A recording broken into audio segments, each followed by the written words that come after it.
I just auditioned for American Idol, and I don't know if I made it or anything, but I I did it.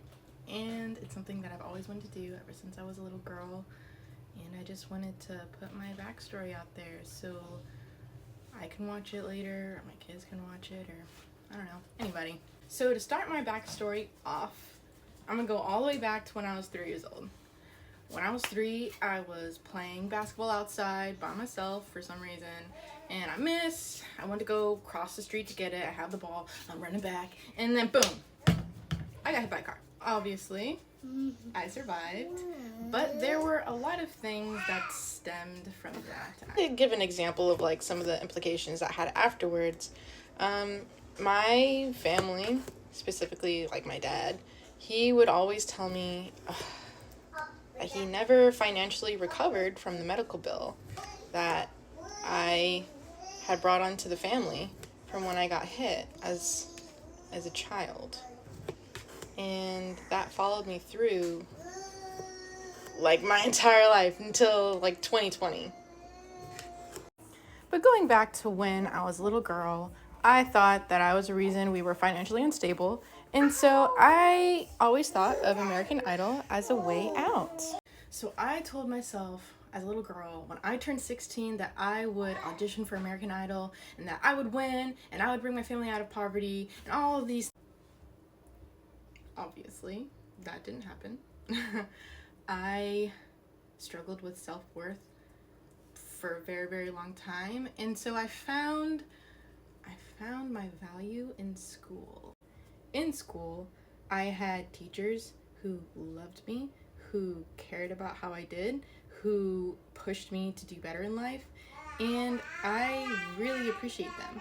And as a logical like little thought, I was like, man, what are the odds of me winning American Idol? What are the odds of me being a teacher and changing people's lives just like these teachers changed my life? Boop. So in high school, I am working a job. I am in the basketball team. I am in the international baccalaureate program. I am in marching band. I am in all these clubs. I'm doing all these things just to keep on adding worth to myself, and I feel good.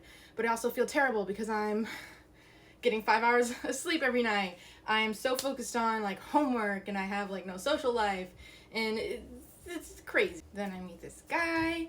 He loves the Lord as much as I do. We start dating. We get engaged on my 19th birthday, and then we get married. And I'm going to school to be a teacher. He's going to school to be in computers, and we're doing life. We get our house, and then the unthinkable happens. I remember the night of the accident so clearly. I was cooking dinner. There was a Lightning hockey game going on. It's the same night that the Lightning won the Stanley Cup. And I'm just like waiting for my husband because like I was cooking steak and I was like, where the heck is he? So I track him, and his AirPods said that he's at the warehouse, but his phone said he was at a hospital. And I was like, what? So me and my husband are figuring things out. We had such a great help from the community around us and like our local churches. They were so supportive of everything that was happening, and we made it. We stayed together, we stayed strong, we continue to glorify God and all that had happened, and we decided that we should start a family, even though the plan was to start a family after I finished college. But I just didn't envision myself finishing college under those circumstances. So we're doing all the things. We're going to physical therapy. We're getting better. We're getting on track. My husband has a prosthetic leg. We are killing it. And then you would not believe it. My parents' house burned down. Smokes. And I don't know if I mentioned, but I am the 5th kid out of 8. So I have 3 younger siblings, and I always felt that I had to love them and take care of them because I was the reason that we were financially unstable. So that is happening, with also like my parents' house burning down, with also me being married to a man who is now disabled. And there was a lot of tension in my household, especially with like my dad, who I love very dearly, but he traumatized me in a way that he doesn't quite understand.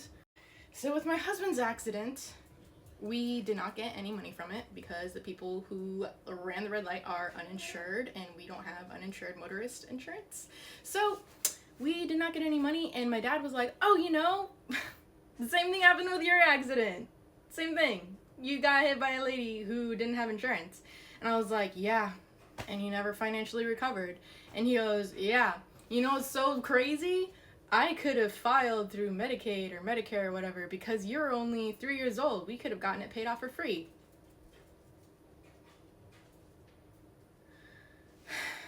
My heart was beating so fast. Like I had a whole like realization, and I was also pregnant, and like their house burned. Like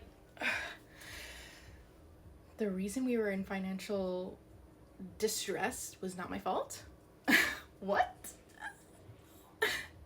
So I had this huge mental switch. Like so I am now the main provider for both my parents' family and my family. And I had to come up with a job that didn't require a degree, and I became an insurance adjuster. And while I was an insurance adjuster, mind you, the benefits are great. They paid for maternity leave for me. They hired me when I was pregnant. Great company in general. I just found myself not succeeding. You know what I mean? So in school, I always tried my best and I always got amazing results. In this new job, I have found that no matter how hard I worked, I was not getting the results that I wanted. And that triggered another thing within me with my self-worth. Like I started to feel terrible and awful.